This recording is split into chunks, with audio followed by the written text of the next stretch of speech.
Welcome back to the 𝗃𝗃𝗃 Cricket Complex in 𝗃𝗃𝗃, Georgia, in Cummings, Georgia, just outside of Atlanta. My mind is fried and it's not even 10:30 in the morning yet.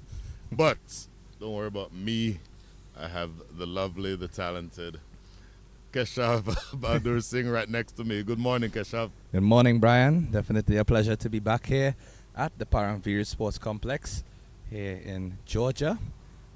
Excited for another day of lovely cricket. Day 2 in the Atlanta Open T20. In this first matchup, we have the Knight Riders United against the DCC Raiders Unlimited. And I'm sure, Brian, it's going to be a very exciting encounter.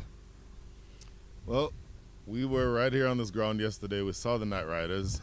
And the Knight Riders, I think, looked less than ideal as far as their standards are concerned.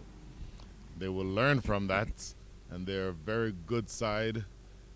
The flip side to that argument, though, is that they're up against an equally stiff opponent here. The DCC Raiders Unlimited are a very, very good side. And by the way, what happened at the toss is that the Knight Riders won the toss and decided to bowl.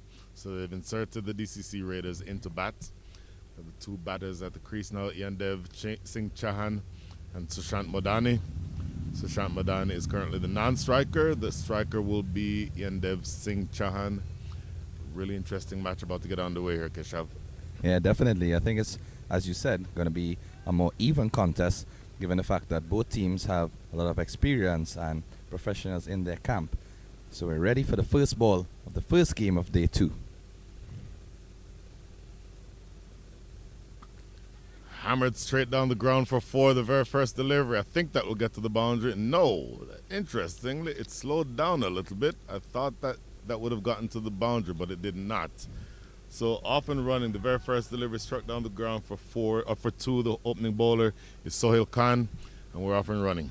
Yeah, lovely looking stroke there. I think just due to the amount of overnight dew, you know, there's a bit of moisture just close to the boundary edges around the pitch itself. So may very well be a factor why the ball would have probably slowed up before reaching to that boundary rope itself.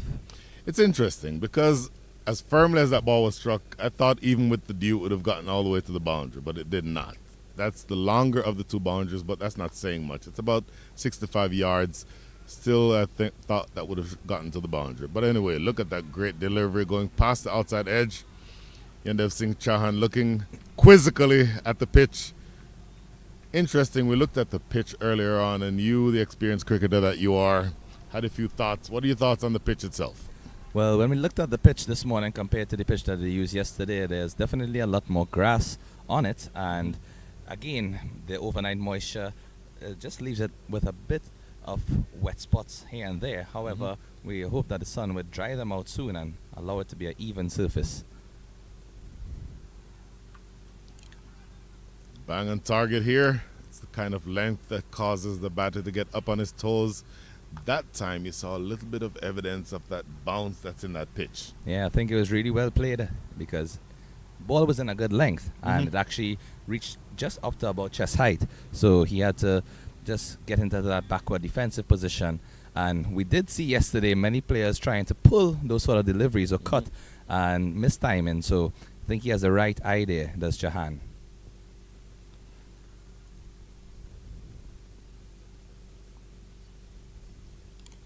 Slash and a miss through to wicketkeeper Lahira Malanta. So the man who is currently down at deep third, Imran Khan Jr., you would think that he'd be the opening bowler coming from the northern end of the ground to start over number 2. Yeah, you can see him already limbering up as you speak. That is the captain's eye right there, ladies and gentlemen. That's the kind of stuff that the captain looks for. Yeah, and we're excited to see how much movement he's going to get with that new ball. Know that he swings the ball both ways. Really good left arm pacer. 4 deliveries into this match.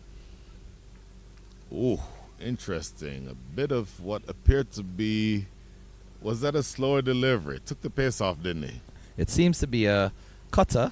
I'm not sure if he intended it to be a slow bouncer, but the ball itself, you know, it just held up in the pitch. Yes. And a couple awkward bounces through to the keeper. And unfortunately, didn't hold the ball cleanly, so they were able to go through for a single. And now it brings the non-striker to the batting end. Sushant Modani is about to face his first delivery. Sure, he would have been very observant from that non-striker position, looking at the variable bounce with the first 4 deliveries. Sushant Modani has been around for a while, played for 3 seasons with the Houston Hurricanes in the minor league system. I believe he's now currently playing for the Lone Star Athletics, so he stays in Texas. Full delivery, good looking strike, racing across the carpet. Will this get to the boundary? It will get to the boundary. Proper cover drive for 4. That's a beautiful stroke there from Modani. Exactly as we were saying yesterday, Brian, for a batsman to start his innings with that sort of confidence and play through the V's. As you can see, just gets in the line of the ball, puts that front foot forward and plays through the gap. Very smart shot. Lovely strike. So that completes over number 1. 7 runs are on the board, and we're off and running here in this 2024 edition of the Atlanta Open, presented by Tariq Real Estate. By the way, we never did mention, and to my knowledge and / memory, this is the first match that I can remember calling where both umpires have nothing to do with cricket other than the fact that they like it and they learned it. For me, that is such an important element of development of cricket in this country. Brian Kane, who is now going to be operating, you'll see the back of him in just a second, currently at square leg. Judson Edwards, who we saw yesterday. Yeah, definitely. It's a very great experience to have 2 US-based umpires involved, and their passion for the game, just having a chat with them before, is really immense. Oh, gave him some width, crashed away over the offside for 4. Not the best of starts by Imran Khan. Yeah, as a swing bowler, I don't think you'd want to be looking at that length. Just probably wants to go a bit fuller and force the batsman to come forward, see if there's any movement. Oh, a really good looking shot indeed. A great shot. I think the phrase is a hit me ball. Yes. So very wide, not threatening the stumps in any way, shape, or form. Nobody in the deep on the offside. You can easily cash in on those.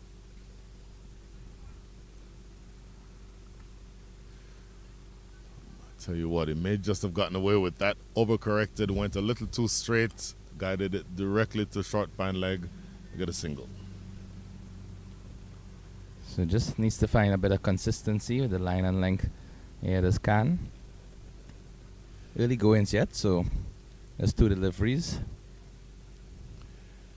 It's going to be an interesting matchup. Sushant Modani, who up until this year was relatively, let's call him, wiry.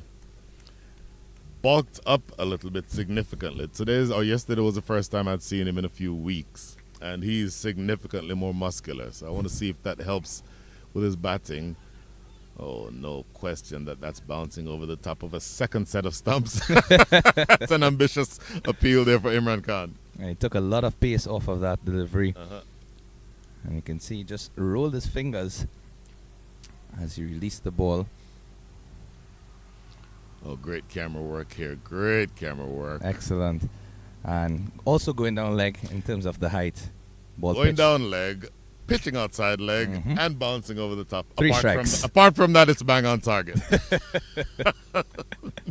That's much, much better.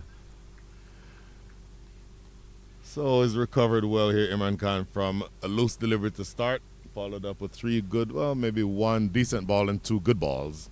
But those 3 deliveries have only cost him 1 extra run so far. And as you mentioned, umpire Brian Keane, I was just having a chat with him this morning. He said that he did approximately 115 matches already for this year in the U.S. And it's great to have him out here in the Atlanta T20 Open.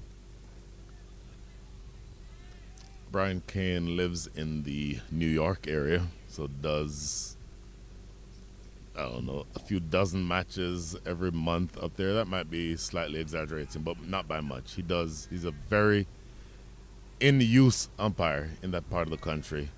Very popular with the players. He's firm as he needs to be as an umpire, but personable in ways that the stereotypical umpire is not. and Judson Edwards from the Florida area. And we pray for his family as they're close to the Tampa area ahead of that storm that's on the way. Top edge, that's going to fly over to deep third. How far does it get? Gets all the way for 4. Aggression rewarded. Yeah, no risk, no reward. And he definitely got the benefit of that shot. Thick outside edge, and the third man was in the circle, so by all means, full license. And went the complete opposite direction of where he intended. You could see after the shot, he was looking towards the leg side, but just had a bit of a spin around to ensure that the ball went safely to the boundary. You can probably argue that this would have gone 180 degrees away from where he was aiming for it. He was aiming in our direction. It literally went the exact opposite way. But you'll take the runs. 2 overs in the book, 16 without loss to score. There we tried to do that math on the air. 2 overs, 16 runs. I will take a humble guess and say that's 8 runs per over. Boom. There it is. Sign you up. So he'll con back into the attack for his second over, third of the innings.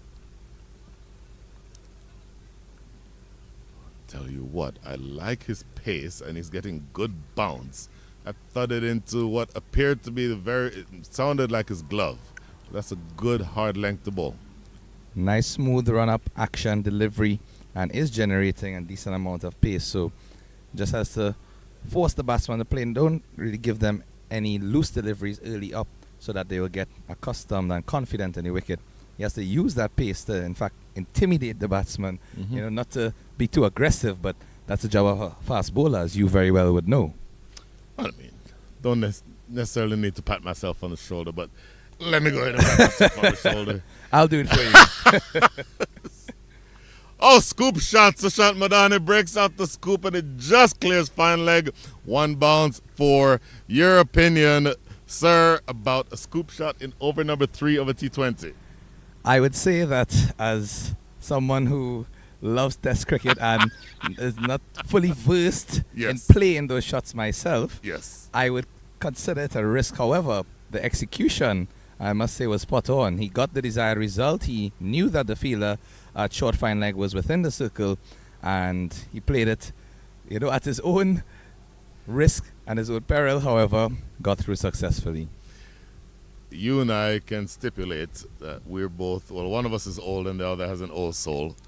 And so the idea of playing a scoop shot at all is one that we roll our eyes at. But if you're going to play it, that is how to play it. Yep. Oh, started to advance down the track. The ball missed. It's kind of a wild hoik outside off stump. A dot ball eventually. So what we have noticed from Sohail Khan is that just on or around the 3rd or 4th delivery in his over, he tends to use that slower ball variation. Sometimes a slower bouncer or sometimes just a cutter. But it's always around either the 3rd or 4th delivery. So not to be too predictable, but at the same point in time, he has gotten through 2 dot deliveries with those slower deliveries. Interesting to see what he follows up with here. There's a slower delivery again. Ali Sheikh at backward point as they scrambled through for, well, I said scramble. They jogged through for a single. That was always going to be a single. So, yesterday we saw both teams batting first end up at exactly 129. Your thoughts about where this pair might end up, and by extension, the team? Given the fact that they already have a much more positive start, I would think the pass score today should be on around 150, 160. There is a bit of extra grass on the surface, as we mentioned this morning, and that should hopefully allow for the ball to come through a bit cleaner and for the batsman to strike through the line. End of Chahan, 8 from 8. Sushant Madani more enterprising, 13 from 8. 5th ball of the over coming up. Short delivery pulled into the deep. That is 𝗂𝗪𝗓𝗂𝗂𝗂𝗂 out there on the boundary ropes. Should just be a single. So 1 ball remaining here. Good start, as you mentioned. 23 on the board, so the scoring rate is 8.12. Projection there is right in line with what you just said. 162 would be the projection based on that scoring rate. And they're playing smart cricket. Apart from the scoop shot. We haven't really seen no real set of slugging. Yep. Just proper cricketing strokes and good running between the wickets. They both seem very speedy, and anything that's within the circle, just dropping the ball with soft hands and taking that single on offer. You remember the last ball of over number 1 went through extra cover for 4. Let's see what he does here. Hammered into the deep. That is Matthew Trump. That is a good piece of fielding. He saves 3 runs easily because that could have gone anywhere. They just get a single to close out over number 3. That is the end of 3. The score is 24 without loss. An excellent dive and stop there. The ball was traveling like a bullet. And initially we were wondering if it probably would have reached him for a catch, but died just before. And we know, Brian, those are some of the most difficult fielding efforts to have in terms of a ball. You're unsure if to go for the catch or if to prevent the boundary. Number 1, what you just said is exactly accurate. Number 2, the additional element is that it was struck very flat. And so those are harder to judge. It's like, do I go in with a chance to catch it, knowing that I might end up eating a cricket ball? Those are difficult decisions to make, but he fielded that beautifully. Yeah, what I like about it as well is that when he dived, he actually dives with his entire body spread alongside the rope, so that even if the ball happened to just, hit anywhere awkwardly, he at least ensured he had extra protection. That's exactly right. So 1 over from Imran Khan goes for 9 runs, and Captain Naman Anwar already making a change, a very early change. I didn't think that we'd see one this early, but this is going to be Asad Rafiq, left arm orthodox. A couple of left arm orthodox bowlers in the side, along with Ali Sheikh. Asad Rafiq bowling around the wicket. You have the 2 right-handed batters at the crease. Oh, look at this. A bit of grip, and that ball bounced a little bit on him. And from that first delivery, I think we can see why the skipper decided to bring on spin. In fact, even from yesterday, yes, we are on a different pitch, but they are both next to each other. And we saw how prevalent left-arm orthodox was in terms of, even in the second game, I believe 4 left-arm orthodox bowlers were used in 1 innings alone.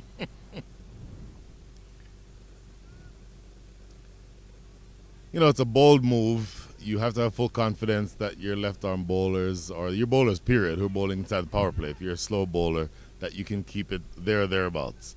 If you go too full, too short, you can get punished, obviously, inside the power play, only 2 fielders outside the circle.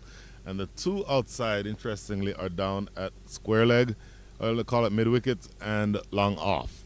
So you have a couple of different options. The field at square leg suggests that they're expecting for Sushant Madani to sweep, exactly. Boy, you are bang on target with your analysis, sir. You're not just a pretty face. So, as I was saying... Are you talking about yourself? Because I agree. Tell me about the thought of having long off be there with the left arm spinner. As we see that reverse sweep being played. Is that going to run away? No, they'll get 2.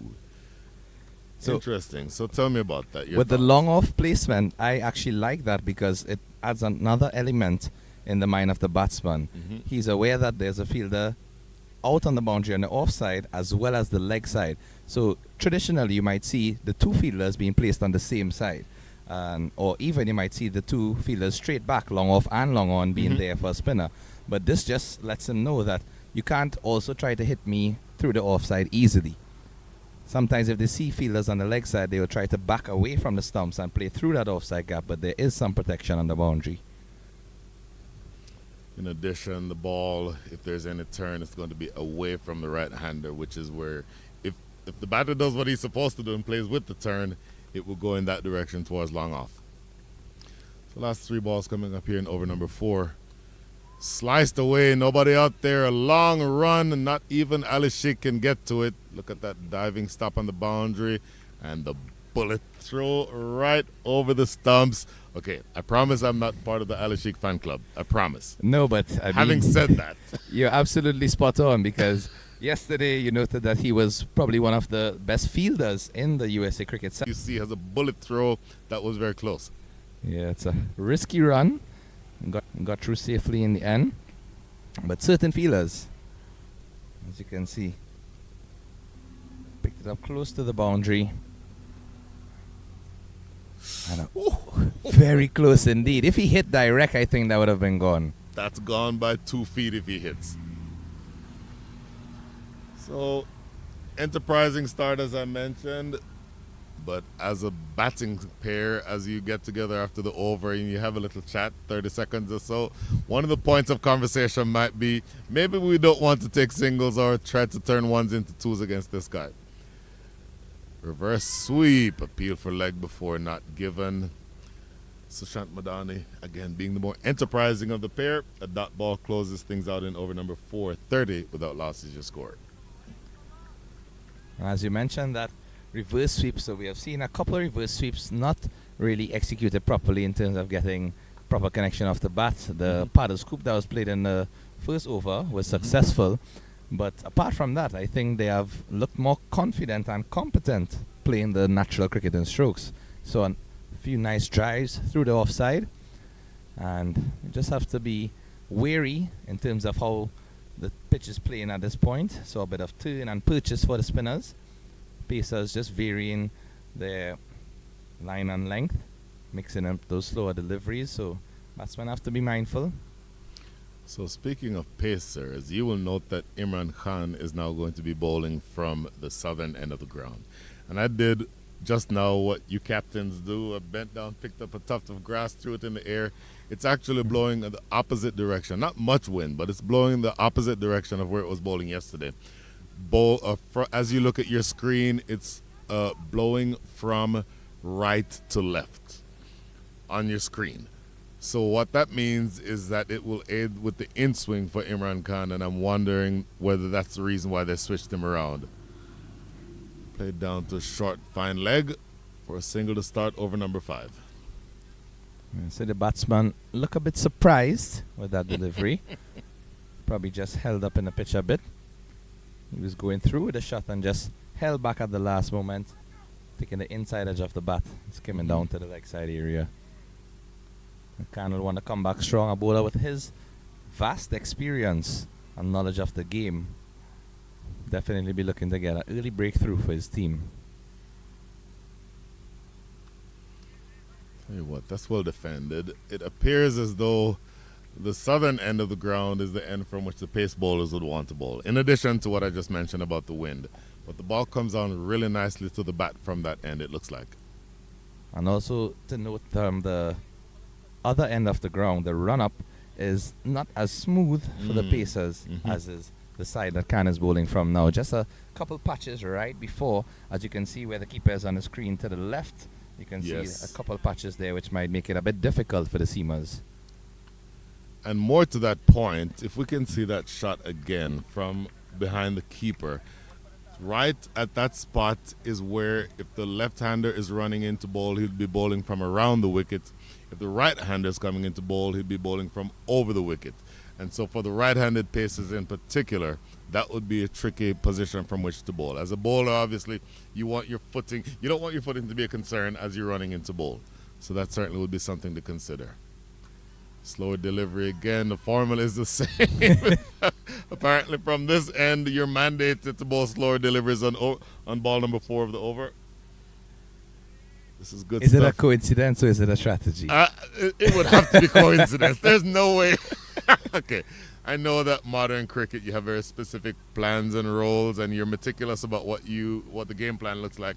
There's no way the game plan says on ball number 4 of this over, you have to bowl a slower ball. I refuse to believe that. Agreed. Slow ball again.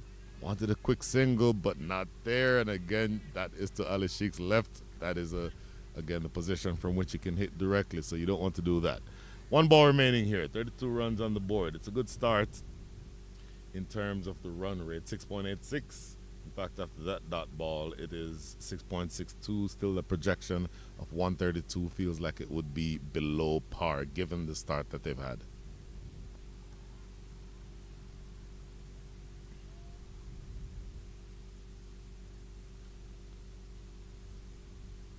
Very full, and there is the drive over extra cover. That was beautiful. Did that go all the way? Yes, it did. Absolutely beautiful drive over the top of extra cover for 6. It's a wonderful stroke. Ball running all the way up the hill. You can see just stepping back and across and given enough width. Got his foot in line with exactly where the ball went. Kept his head still and executed that shot to perfection. Lovely looking shot. You nailed it. The width was the undoing of that delivery. The length, you don't necessarily mind that length, especially if you're expecting it to swing. But if you're starting it that far outside off, that's meat and drinks for 𝗫𝗫𝐶. So 38 after 5, 7.6 is your scoring rate. I calculated that in my head, but I just looked at the screen to make sure before I said it. I have no doubts at all. Your financial mastery is certainly something to be in awe of. Oh my God.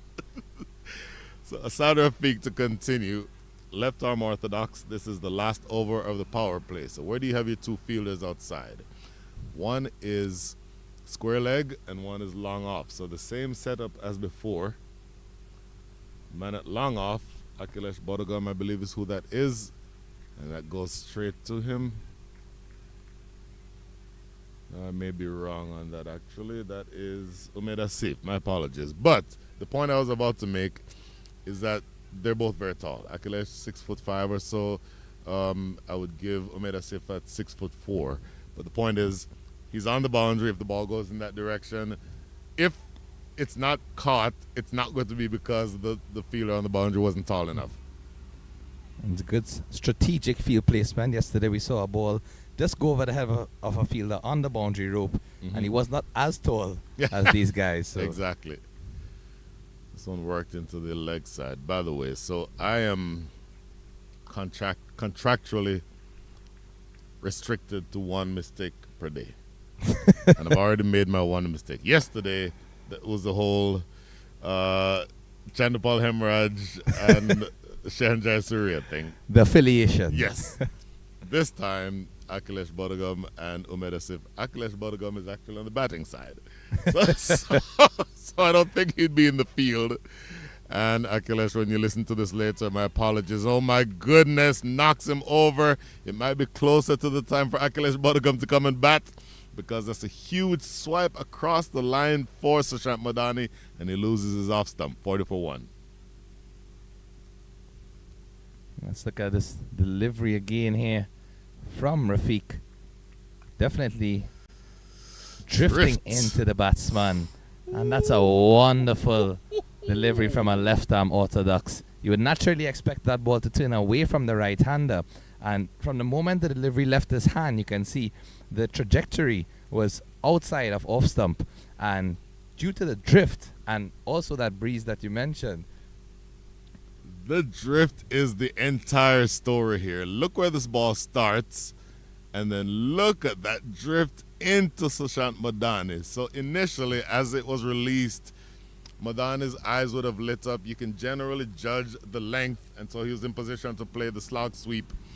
But immediately, as the ball got closer to Madani, it drifted in. That is a beautiful piece of left-arm orthodox bowling, and defeating him with that delivery. That is a beautiful piece of work.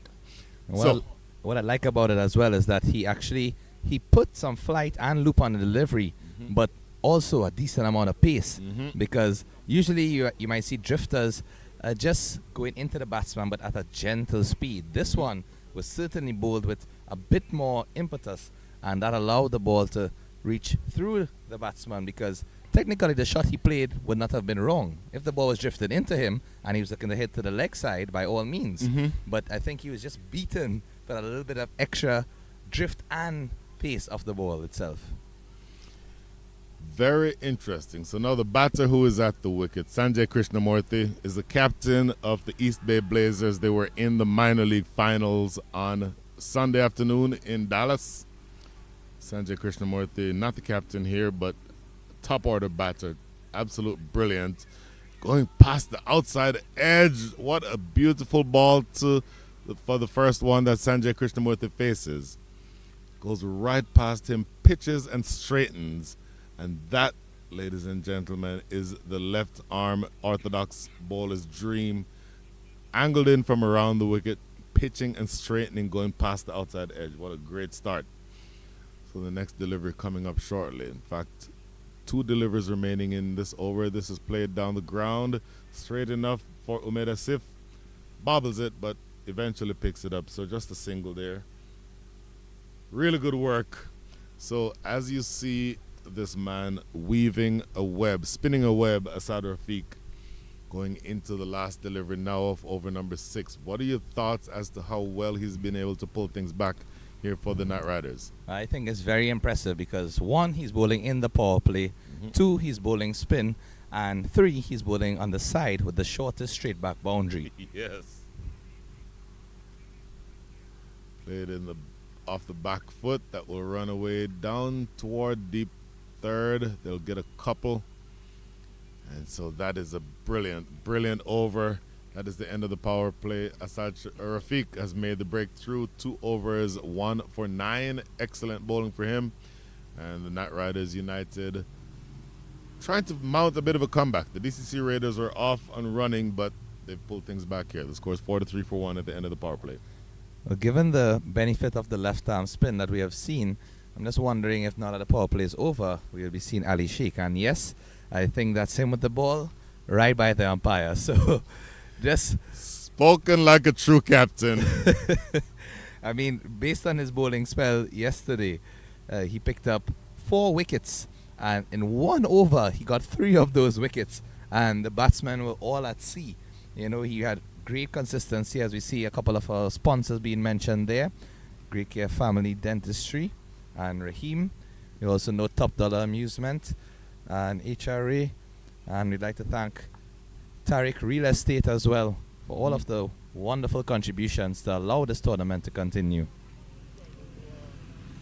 So the aforementioned 𝗬𝗃, left arm orthodox, bowling to Sanjay Krishnamurthy. If you add the age of the bowler and the batter as that goes by and kisses the outside of off stump, and that is an unplayable delivery. 𝗬𝗃 with 1 finger pointed in the air because he just undid Sanjay Krishnamurthy with a Jaffer. Well, we were just lauding his praises, 𝗬𝗃, based on his performance yesterday. And what a start, Brian. What a first delivery from this young star in USA cricket. Look at the drift again and the angle. The drift and the angle were both good, but the turn, that ball pitched from around the wicket on leg stump. And then to hit between middle and off. That was crazy. So it just goes to show you, when you have left-hand spinners operating with such consistency, you can have them from both ends because there are 2 different styles of bowlers. At 1 delivery alone from 𝗬𝗃, we have seen much more turn than the deliveries from 𝗬𝗃. But 𝗬𝗃 noticeably is a bit quicker through the air and bowls more stump to stump. Sheik here with all of his variations. My word, that was really a peach. What I started to say was that if you added both their ages, Sanjay Krishnamurthy and 𝗬𝗃, you probably get to 41, maybe. So 2 young stars who will be bowling and batting against each other for the next decade and a half, probably. And that's an intense rivalry. Oh my goodness. And the matchup this time lasted for all of 1 delivery. Naushad Sheikh, the first delivery, goes down and plays a sweep, conventional looking sweep, gets off the mark with a couple down to deep fine leg. Again, confidence from the batter to play that shot after seeing your colleague just walk back from the first delivery, which was completely unplayable. It just shows his bravery there. Unbelievable. So Naushad Sheikh in the minor league system plays for the Dallas Euphoria Giants. Generally a solid middle order bat, usually bats in the number 4, the number 5 position. Batting at number 4 here today as they've taken a couple of body blows, the DCC Raiders Unlimited. 𝗬𝗃 with a good start to his spell, 1 for 2 from 2 deliveries. And of course, outside of the power play, more protection in the deep sweeper on the offside, long on and long off. And this is the man who's at deep mid wicket coming in sprinting. So 4 outside and 5 inside. In fact, there's a deep square leg also. Matthew Trump is out. Matthew Trump is out there. So 5 outside, 4 inside. Not unexpected for a spinner. Yeah, and I don't think he's going to be giving them any loose deliveries to try to reach towards that boundary area. From what we've seen thus far, they would have to be innovative and extremely attacking if they are going to score off of 𝗬𝗟𝐺. In the gap, and that will go away for 4. Saw a number of full tosses yesterday. This is the first one for the day, and 𝗬𝗟𝗃𝗃 cashes in on it. Just as I was saying that he usually does not give away any loose deliveries, that one, a low full toss, and comfortable height enough for the batsman to play through that offside, and good execution of the shot because Primus was back on the long off boundary, and he played it just enough distance wide of him to allow him to get that boundary, opening the face of the bat upon executing the shot. So he's into the 20s now, 𝗬𝗟𝗃𝗃, 23 from 15, 2 4s and a 6. Hasn't had much of the strike recently. Has been an afterthought, as much of an afterthought as you can be with a strike rate of 153. 2 balls remaining here in over number 7. Low full toss, in fact, Yorker length delivery played to the captain, Nominal Ward, extra cover.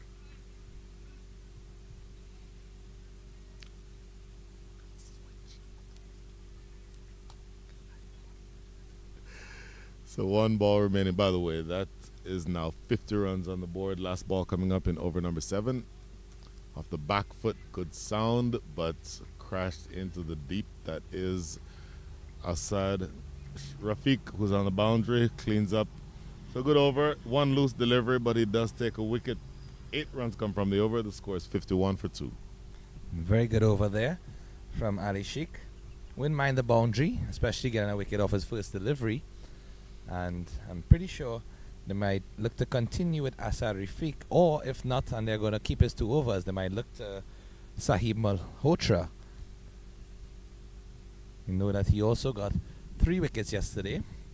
Both Malhotra and Sheikh were the pick of the bowlers for Knight Riders United. So the argument against Sahib Malhotra would be that he's a right-hander turning the ball into the 2 right-handed batters. And the success that you've had so far with the lefties, you may want to keep that pressure on, knocking over and getting deeper into this batting lineup would certainly be one of the objectives. Yep, that's why, rightfully so, they're continuing with Asad Rafiq. Has given no reason to really be taken off the ball.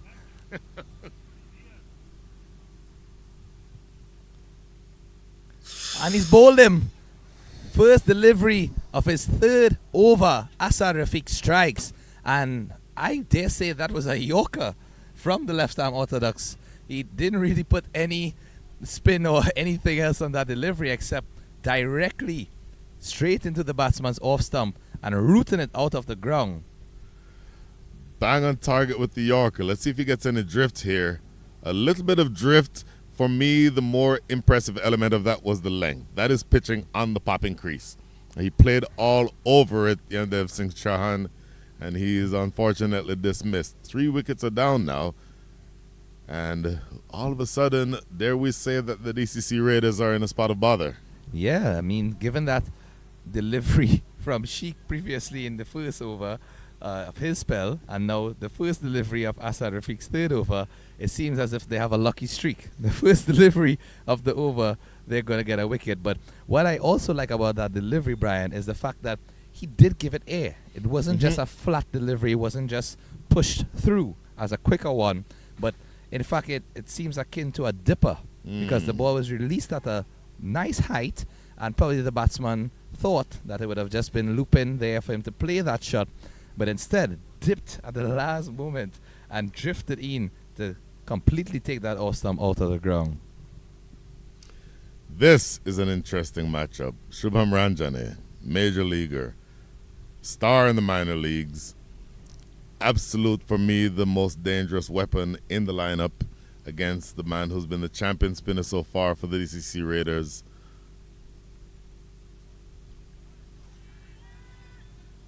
A bit of a stifled appeal there, but no interest from the umpire. Peter's just wondering if they may have a tickle off the bat. Also no interest from the keeper, which, by the way, I like to see. as an umpire, you will respect a keeper more for not having appeal for that. You'll pay more attention to the next appeal that he actually does make. It's all about the psychology of the game, right? A very valid point indeed. Perception.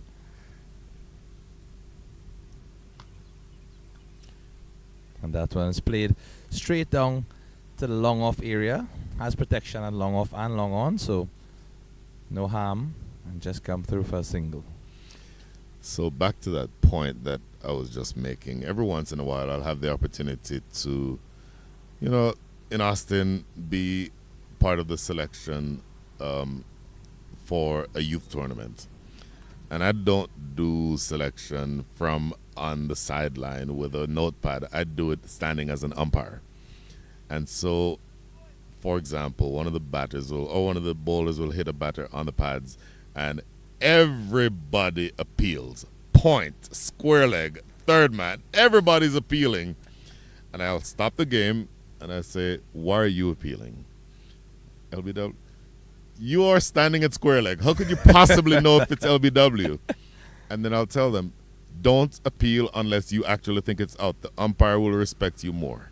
Yeah. And it's a simple element. Yes, part of it is psychological, but the other part of it is the spirit of the game. Don't appeal just because you think the umpire might give it out. You should actually think it's going to be out before it's given.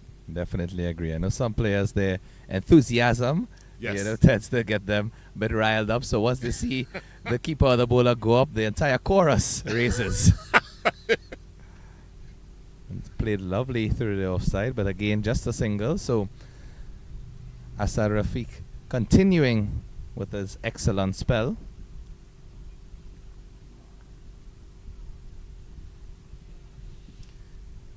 Want to finish strong.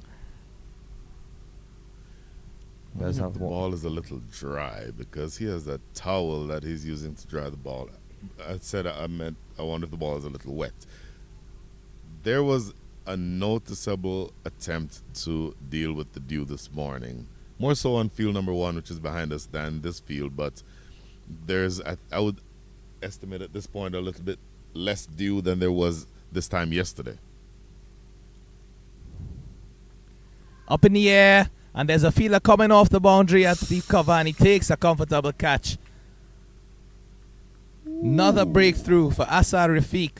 Gets his 3rd wicket. Oh my God. And at this stage, he has run through the top order for the DCC Raiders Unlimited.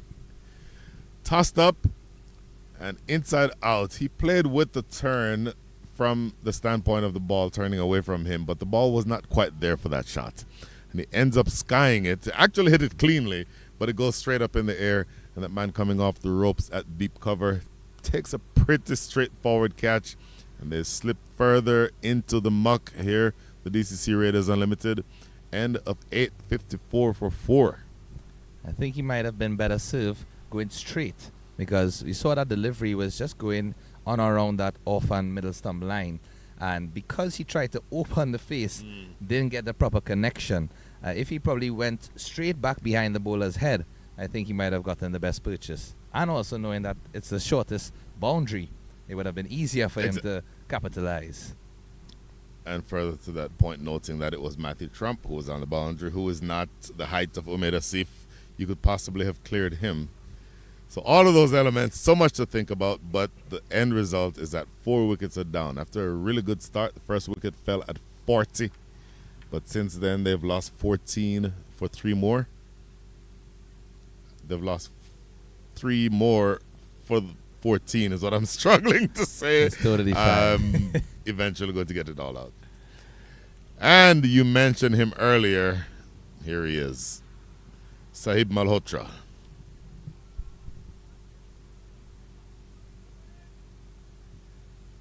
Picked up 3 wickets yesterday. Had an excellent spell. This went on around 4 runs per over in terms of his economy. So he looked to continue in that vein. Did he bowl a little bit of a leg break there? So we saw him warming up with 2 leg break deliveries. But what we noticed that was so impressive about him yesterday, Brian, is that he has both the leg break and the off break in his arsenal with a very similar run-up. It's just at the last moment he either rounds his hand for the leg break or just keeps it straight and flicks it for the off break. Subtle variations. 𝗬𝗪 𝗦𝗽𝗪, the brother of 𝗧 𝗦𝗪𝗪. 𝗧 probably more well known, but 𝗧 played as a wicket-keeper batter, bowled very little. I probably can count on one hand the number of overs I've seen him bowl in a match. But we were warming up one day and he was bowling to me, and I was, playing keeper. And he was bowling and turning it square both ways, either with an off break or a leg break. So assuming that his brother is at minimum as good as that, that explains why he's able to do both. And that's a good delivery. Played into the offside. No runs. Just once they reach into that area, encouraging the batsman to come forward, but not too full, so that he would allow the pitch and the turn to work to his benefit. Does have a first slip in place. And we're just seeing the captain making some feeding adjustments. So in fact, he's brought the fielder from short fine leg into the point region and just shifted that point fielder to a wide-ish third man. And you can see why, because he's keeping that line outside the off stump and the ball turning away from the right-hander, encouraging him to play into that part of the field. And there's a misfield. A poor throw to the keeper. And while he stands up admonishing the fielder, the batsman will looking to go through for another one. Your thoughts on that, Brian? Comedy of errors? So yeah, you collect the ball first before you start complaining. And Lahiri Mulanta has every reason to be irritated, but he sort of forgot that, yes, the ball is still live. let's control it first before we start admonishing anyone.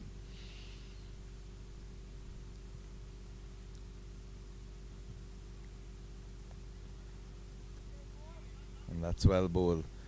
Played to the fielder, a short point. And just to add to that, one of the reasons why the throw was being admonished from the keeper is because he was pointing to the artificial strip on the right of your screen. And in fact, the ball bounced there, which led to it being awkward for him to collect. And the captain was just saying, throw it to the gloves, which is something that they teach you from the first day in cricket school. And that one was just played down to long on. A bit short, but rushed the batsman, so he wasn't able to plant and launch it over the ropes, but brings a tidy over to an end from Malhotra. 4 runs conceded off of it. At the end of 9, score 58 for the loss of 4. So going back to the Malhotra family, and you and I talked about this before the game started, but 𝗧 Malhotra, who recently announced his retirement from playing for the USA, served the USA for a number of years as a wicket-keeper batter, as I mentioned. One of a handful of men to have ever hit 6 sixes in an international cricket match. So if you ask who are the men who have done that, usually people's first guess is Gareth Sobers, or maybe, let me be more respectful, the Right Honourable Sir Garfield St. Aubryn Sobers. Yes. But he did that, if I remember correctly, in around 1966, but it was in a county match in England, not an international match. The men who did it in an international match would include Yuvraj Singh. It would include Herschel Gibbs in the World Cup 2007, if I remember correctly. It would include, of course, 𝗧. It would also include Kieran Pollard. You've probably seen him once or twice. And the 5th name, I cannot remember. It happened in an associates match not too long ago, probably about 3 months ago. I remember 𝗧 Malhotra posting on Twitter when that happened, tagging him and saying, "Welcome to the club," which was pretty awesome to hear. In the meantime, now we're into over number 10, and this is going to be the last over bowled by Asad Rafiq. 3.1 overs, 3 for 13. Brilliant spell from him so far.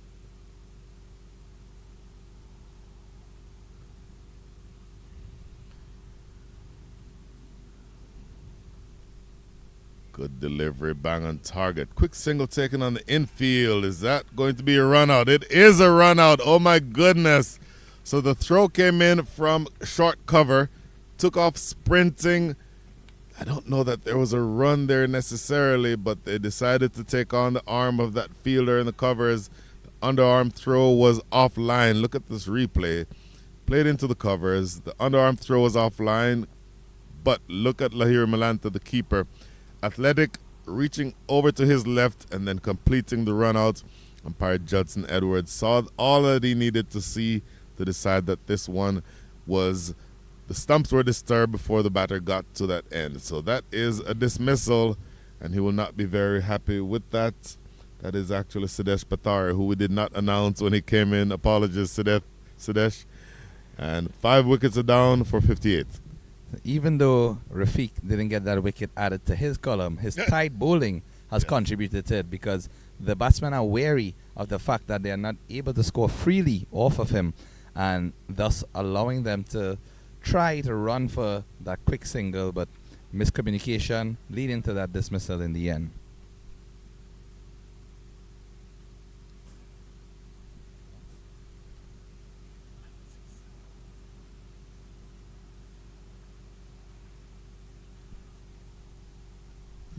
Good luck pronouncing that name. So, just to give you the information, Darius Visse hit 6 sixes in a single over against Vanuatu. And in fact, he scored 132 runs off 62 balls in that game. The over was in fact worth a record 39 runs. So he would have been one of the other players to hit 6 sixes in an international game. That was in a T20 World Cup regional qualifier.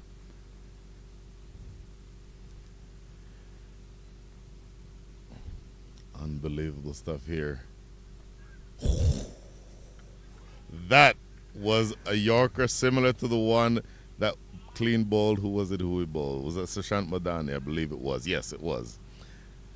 And you will see here that with 3 balls remaining in his spell, Asad Rafiq is absolutely spinning a gem. Similar delivery again, by the way. The new batter is Harish Kakani. Shubham Ranjane at the non-strikers end 3 from 5. Watch him. He will be the difference between 125 and 150. Well, this stage 59 for 5, approaching the halfway stage of the innings. I think he just has to do a bit of rebuilding first and get himself in for a couple overs. Oh, it's a beauty of a delivery from Rafiq. That is really and truly a left-armer's dream. Flight, turn, beating the outside edge of the bat. The only thing it missed was just clipping the edge. If we had a snicko, hopefully, there might have been a noise for the fielding team's delight.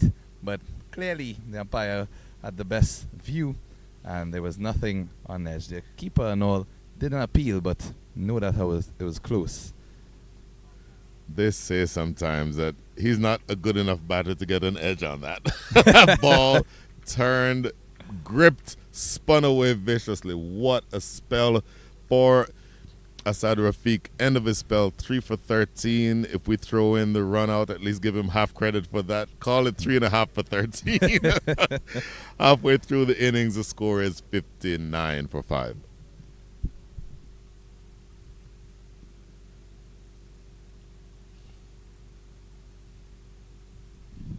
Quick look at, as we say, the Manhattan. Note that when the spinners came on, the building started getting lower and lower, including that last one where only 1 run was scored. Amazingly, the last 5 overs have only yielded 21 runs. And they started going on around 8 runs per over. So it just shows you the impact that these left-arm spinners have had. As Malhotra is set to continue.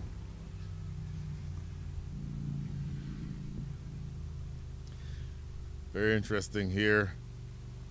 Athletic piece of work by Sahib Malhotra, but not even he can get that one from going by. So he's starting now the second half of the innings. Bowled 1 over, already conceded 4 runs, 5 now with that single. And so the left arm spinners, Ali Sheikh has bowled 1 over. Asad Rafiq is bowled out. You know that Shubham Ranjane is there. He can score big. Sushant Madani has been dismissed. Pace bowler is still to come. But the point I'm trying to make, / the question I'm trying to ask you, is if you are Shubham Ranjane, you are a major leaguer, you score heavily. You scored heavily last week in the tournament or a couple weeks ago. At what point do you ask yourself, you know what, it may be time to start putting the foot on the gas here? I would give myself a couple overs just to get my eye in and get acclimatized to the pitch. Given some of the dismissals we have seen, it's really difficult to go out there and start hitting the ball aggressively from ball one. So I think he just has to get accustomed to the timing, and once he can get a couple of those balls off the middle of the bat, then by all means he can go through. So played down the ground to the imposing figure of 𝗂𝗏𝗏 at long off. So 3 singles. You're turning the scorecard over, which is what you like to see. So even while you're getting settled and let's say you're putting yourself in the position for a charge later on, you're still scoring. Those 3 singles, I think, are very important, and they add up to more than the 3 runs that they added to the scoreboard, if that makes sense. Of course, and that's one of the most sensible things to do at this stage, especially when you're new to the crease. You get your eye in and you just play that ball into the gaps or play with soft hands, and then you're able to get those singles, rotate the strike, and also it makes it difficult for the bowler because he's bowling good deliveries, yet still runs are being scored. So that would play with his psyche. We talked about that yesterday. Oh my goodness, he chopped on. That is a big wicket. How big a wicket is this? That is Shubham Ranjan that we were just talking about. 5 from 7, getting himself settled, looking for the launch later on, but he manages to chop one onto his stumps. 63 for 6. Captain has to go, and he's trying to cut that one, but I'm just wondering if the height of the delivery, and you can see that Malhotra is a tall guy, it actually spun a long way, and it hit the bottom edge of the bat. You can see he just kicked a bit of loose dust there on the turf in dismay, because he was very disappointed with that dismissal. And as he was walking out of the picture of your screen, Umpire just had a gentle word with him to remind him that, it's not the best way to react after a dismissal. However, you can understand his disappointment there, Brian. Sohail Khan has bowled 2 overs. Imran Khan has bowled 2 overs. 𝗿𝗏𝗡 is on the field, has not yet bowled. The moral of the story is this is a spinner's wicket, and there is so much turn. That last delivery, we didn't see it live, but looking at the replay, it turned square. And so, especially given that Sahib Malhotra can turn it in both directions, but here he turns it away from the right-hander, which is what you'd expect. That's the same advantage to having a left-hander bowl to you, left-arm orthodox. So all of a sudden, you are 6 down with 63 on the board. The new batter is going to be ehimZ Singh. Good delivery outside off. Note the man who is at slip. That is the captain, Naman Anwar. Won't be needed anymore for the rest of this over. But what a brilliant over that time from Sahib Malhotra. Second over, in fact, 2 overs in the books for him. 1 for 8. The score is 63 for 6. And I think we might be seeing a change of ends here for 𝗬𝗏𝗍𝒃, given the fact that 𝗧 𝗦𝗍𝒃 has finished his spell from this end. Right on cue, you see Sheikh being given the ball. It makes complete logical sense as the left-hand orthodox receives so much of purchase, and also he was just keeping the stronghold on the batsman. He just replaced one with another, and somebody with the caliber of Sheikh, as you mentioned. Oh my goodness. So 𝗬𝗏𝗍𝒃 generally bowls arm balls, generally doesn't turn it much on the average wicket, but this wicket is turning it a lot. He may get a wicket here. Naman Anwar is under it, takes it easily. 1 delivery, 1 wicket there, 63 for 7. 𝗬𝗏𝗍𝒃 continuing in the same vein that his first over began. Yes. A wicket off of the first delivery. And again, we sometimes look to coincidence, maybe just divine intervention. But whatever it may be, the cricketing gods have smiled upon 𝗬𝗏𝗍𝒃 today. And a comfortable catch taken in by the captain. Never easy when that ball is kited up high, and especially with this brilliant sunshine we have over our heads here. I think it was about 24 hours ago that I said cricket is not played on paper, it's played on the field. Before the game, okay, I won't say we, because this wasn't you, this was all me. I said that this is a much stronger team on paper than the team that they played yesterday. I think it was Carolina Smashers. They dragged and kicked and clawed their way, screaming to 129 runs. At this stage, you would say which is more likely, for you to get to the projected score of 113 or for you to be bowled out before 20 overs. It is actually more likely now that they'd be bowled out. 𝗚𝗚 𝗚𝗧𝗏, who's the new batter, young man, but he's a pace bowler. This may be the first time I've ever seen him bat, come to think of it. He's a brilliant young pace bowler. Was on the championship team for the Dallas Mustangs at the end of the minor league season last year.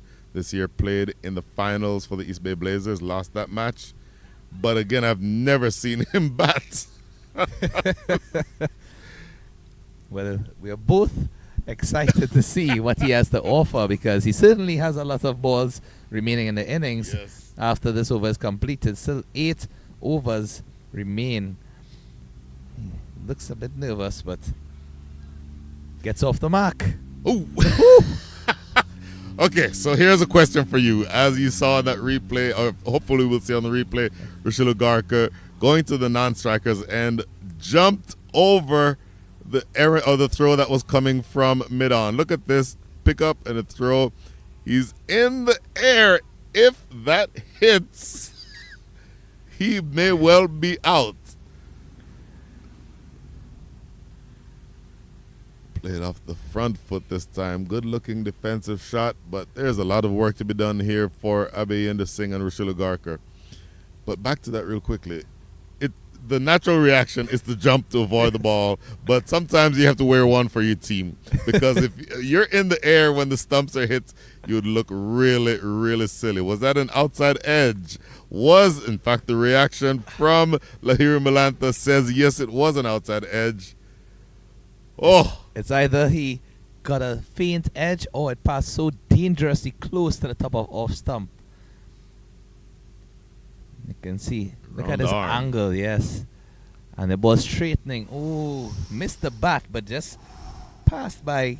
I would say that's less than an inch over the top of off stump, right? What an over for Ali Sheikh. 2 overs in the books, 2 for 9 for him. The DCC Raiders Unlimited are 64 for 7. And just to touch on that delivery before Malhotra continues, you saw the difference in his action, as in he pulled his hand completely across his body. And that's a technique that a lot of spinners use these days. Sometimes they release from the top, sometimes they come from the side, and it just varies that angle to the batsman. Wow. Watch first slip. Nauman Anwar thinks he's in with a shout. 𝗚𝗚 𝗚𝗏𝗧𝗏 was a little bit unsure about where that one was turning. Goodness. This is scintillating stuff if you like spinners or like seeing spinners in action. Works this one into the mid-wicket area. They do not look for the second run there. But the job here for 𝗚𝗚 𝗚𝗏𝗏𝗏 and 𝗵𝗺 Singh is what, in your view? I would say a bit of rebuilding, if possible, because in fairness to the batsmen, they are new to the crease and the bowlers are really keeping it tight. So my first aim would be bat the 20 overs. Get to the end of 20 and runs will come. You will get more runs added to the scorecard.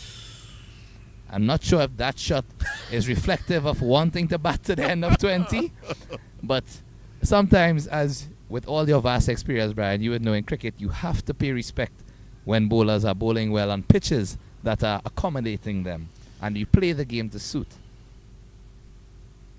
Looking to sweep this one. Umpire Judson Edwards has a good look, but immediately shakes his head no. Let's see what we can pick up on this delivery here.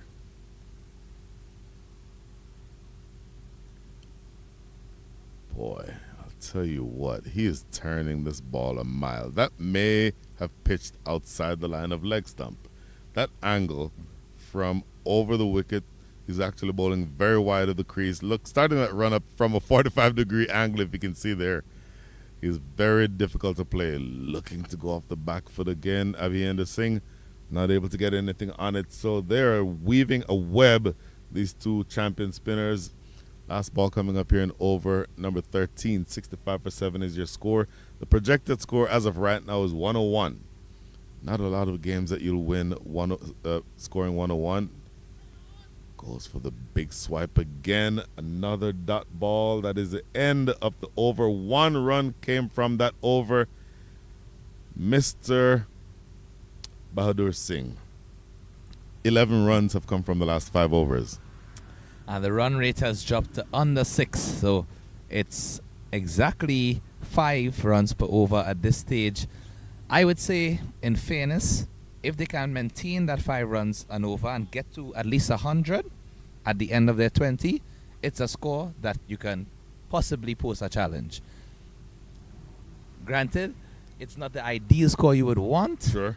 But again, posting a total on this pitch, which we know would play the same for both teams, and I'm sure they have some competent bowlers in their arsenal as well. I was about to go right there immediately after this. Let's see what Ali Sheikh does with that first ball, and then we'll talk about that. He took a wicket with the first ball of each of his overs. Does he do the same thing again here? Bowling to 𝗏𝗏 𝗂𝗃. Solid in defense, no run. The bowlers, when the DCC Raiders come to bat, they have in their lineup Sushant Madani can bowl off spin. He's not a frontline bowler, but he can bowl. Siddhesh Patari generally bowls cutters, not pace, but he can move it a little bit, so he may be helped by this kind of wickets. Listen to these next couple of names. Akhilesh Bodhagam, 6'5", off spinner, generally opens bowling during the power play. A man you may have heard of before, Danish Kaneria. Impact player. Impact player. He's played a game or two here and there.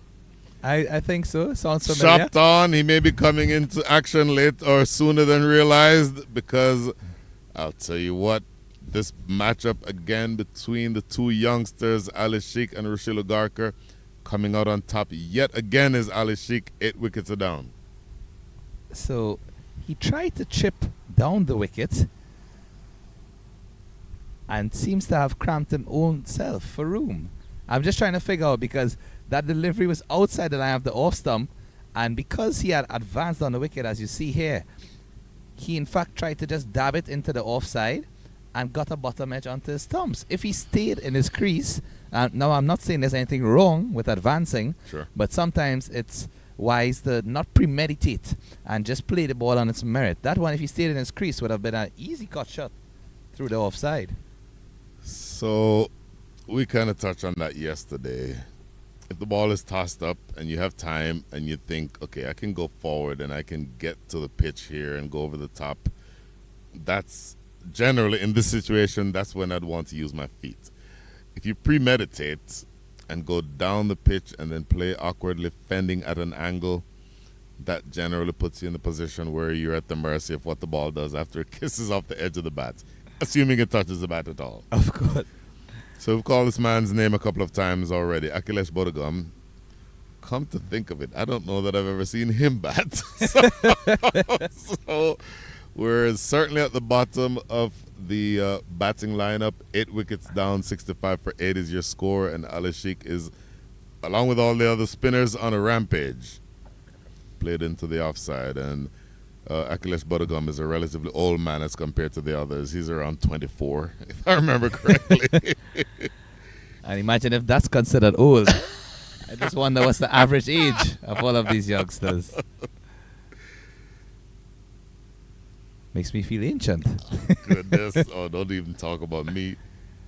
Oh, look at the bounce on that. Where did that come from? Was that another round arm delivery? Also the turn. Ooh. One just zipped away. But yes, you are right. His action, again, was a round arm, just pulling that ball completely across his body. You see the difference in that delivery there. Still keeping it a bit straighter and looping it. We just saw a wicket maiden. A wicket maiden in over number 14. The last 5 overs have yielded 7 runs. No, I'm sorry. 7 came from that over. No, sorry. No, I was right the first time. The last 5 overs have yielded 7 runs. And on this stage, Ali Sheikh, I think he's trying to go one up on his own figures from yesterday. 3 for 9 already. Got 4 wickets yesterday. And knowing his capabilities, he has one more over. Is it possible that he can try to get 5? Provided that his colleague doesn't get any in this over. That has to be the caveat.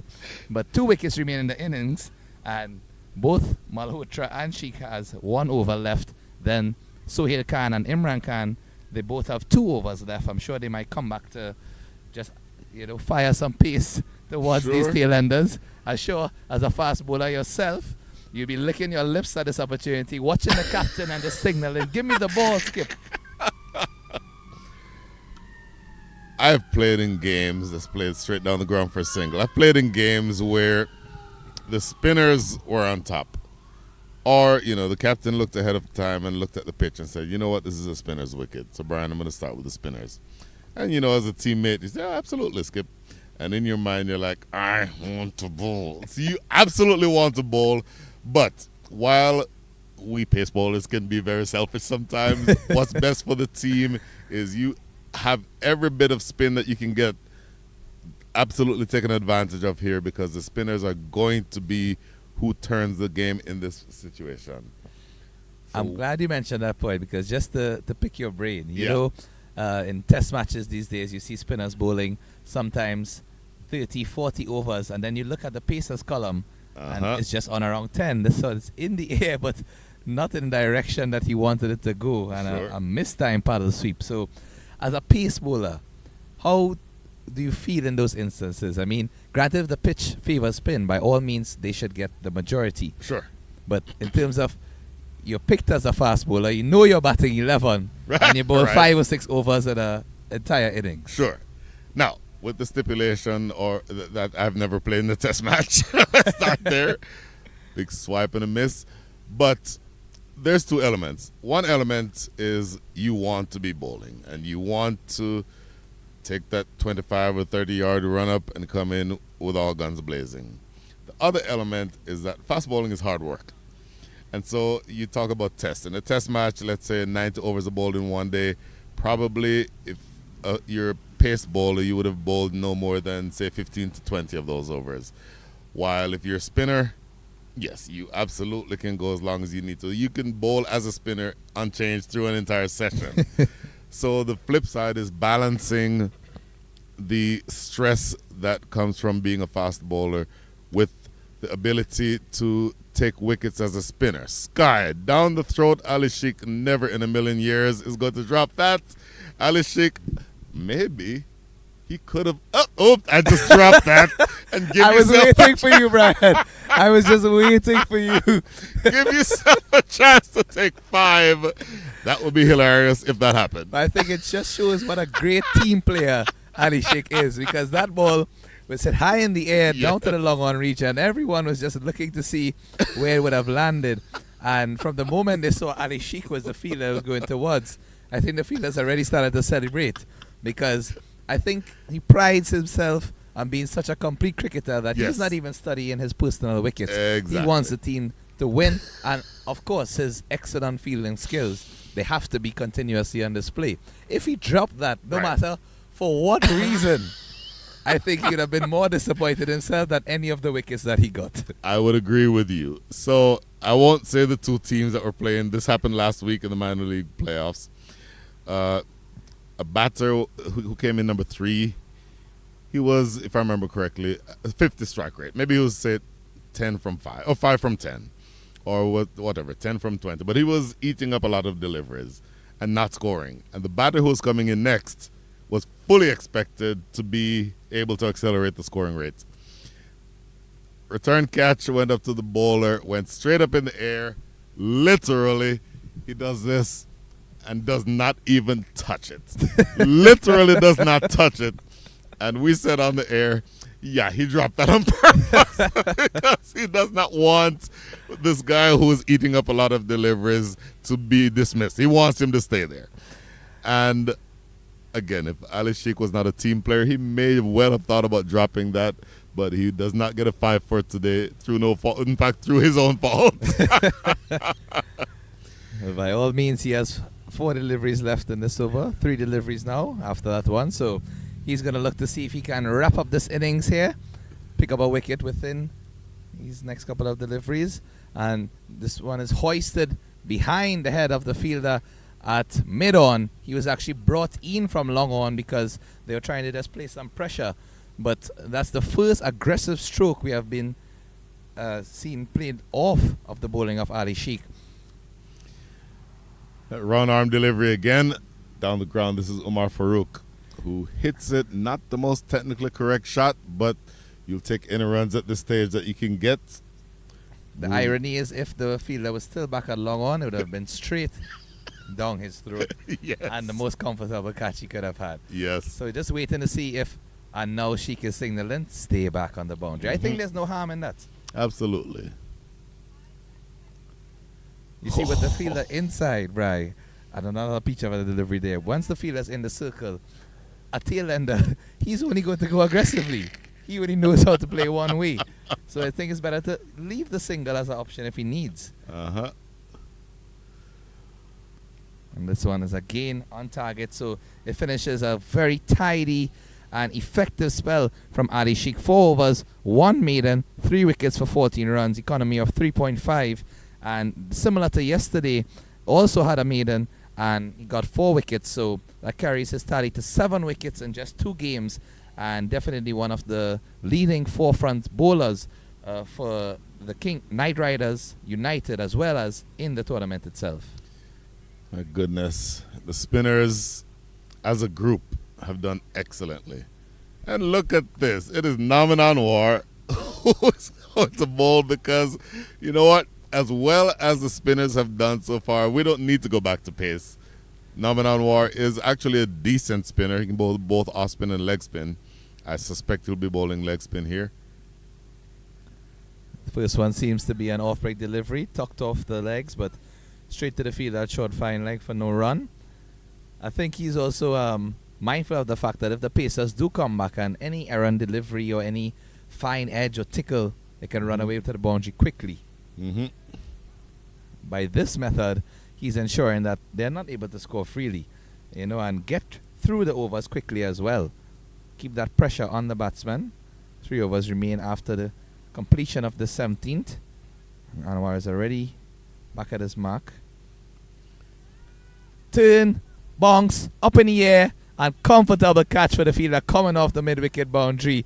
You said it, Brian. I must say, I have to, you know, do some analysis on your future telling and story predictions, because they always seem to be accurate. Anwar gets a wicket, and you called it. The thing is this. The spinners have done all of the work that was needed to be done. 72 all out tells you, and we've seen several deliveries that have turned tremendously. It tells you it's a spinner's wicket. It tells you that if you have spinners or somebody who can turn their arm over, you don't need to go back to pace, because all you need to do is just put some revs on the ball and have it land somewhere on the square. You'll probably find success. Boy, what an absolutely brilliant day with the ball for the Knight Riders United. Look at this scorecard. 24 from 18 for Yandev Singh Chauhan. Sushant Madani 20 from 20. The next highest score is 5 from Shubham Ranjane. Unbelievable. Yeah, that's throw in 3 extras that were 3 buys, and you cannot bowl a better innings than this. Yeah, really and truly, it was not the most ideal batting performance from this team. And on the bowling scorecard, we know that Knight Riders United were very exemplary. The Pacers started off a bit expensive. You know that the economy for Sohail Khan 7 and Imran Khan 8.5. But in contrast, when you take a look at the spinners, Asad Rafiq, 4 overs, 3 wickets for 13, economy of 3.25. 𝗬𝗍𝗍𝗂, 4 overs, 1 maiden, 3 wickets for 14, economy of 3.5. And Sahib Malhotra, 4 overs, 2 wickets for 14, 2.75 economy. And what about the economy of Nomian Anwar? 3 deliveries, 3 dots, and 1 wicket. Economy rate of 0. One would think that he's an accomplished bowler by that fact. And as you rightfully said, he used his intelligence as a captain to put himself in that scenario. So what are your thoughts on the potential run chase? Okay. all the usual qualifiers aside, cricket is a game that is played on the field. All you need is 10 good balls. All of that aside, this match, I would think, would be finished in over number 12. Because you do have a former international bowler of great repute, Danish Kaneria. My suspicion is that they'd bring him in as an impact player. The other bowlers are not exactly without the ability to bowl. Akhilesh Bodhagam, I mentioned him earlier. Sushant Madani can bowl spin. I did not mention him earlier when I was talking. Sanjay Krishnamurthy, who is the captain of the East Bay Blazers, left arm orthodox. So he can be a like-for-like switch for either Ali Sheikh or for Asad Rafiq. Very effective. On this wicket, he will get purchase, he will get assistance. So it's not all over yet. My suspicion is, after having seen the way that the ball was turning, the Knight Riders United will come out not aggressively. They'll come out positively, but not taking any chances. To me, that says the game gets at least to over number 10 before we see a result. Yeah, I definitely agree. And with the target being 73 in 20 overs, just under 4 runs per over, if they do get it in the 12th over, it's literally just a runner ball that they will be going at. And I'm sure these batsmen, after their performance yesterday, some of them might probably use this as a bit of an opportunity to get experience in the middle as well. Noting the fact that the pitches are not the easiest to bat on, and they have other games upcoming in the tournament, there's no harm in getting yourself into a bit of form and just playing with some confidence and stroking around deliveries. To me, an ideal finish for Knight Riders United would be if they can get the score without losing any wicket, and their opening pair can just bat smartly and bring it home. Last thing, Naman Anwar will be one of the opening batters. Dismissed third ball yesterday without opening his account. Scored as many runs as you and me. He will be motivated to not have that happen again. And if it means he puts away the aggressive game and bats long, that's what it means. But interesting times ahead. Definitely, and we look forward to bringing you coverage of that run chase in just a couple of minutes. So while the players just have a change around, we'll take a short break and get back to you shortly.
Modest total in the first innings from the DCC Raiders Unlimited.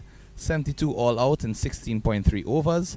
And I'm sure the Knight Riders United would want to get to this target without losing any wicket or too many, as we see the first delivery. Turn down the leg side.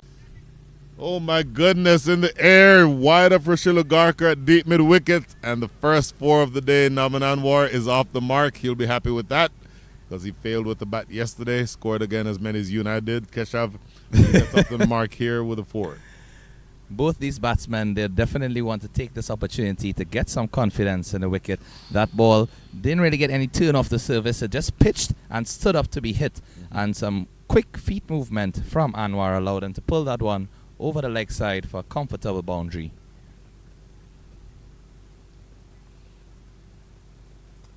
Right, this one off the back foot. 𝗂𝗧, the young pace bowler, we talked about him earlier. And comfortably working it. You said earlier that you would want for them to chase this target without losing any wickets. Say more about that.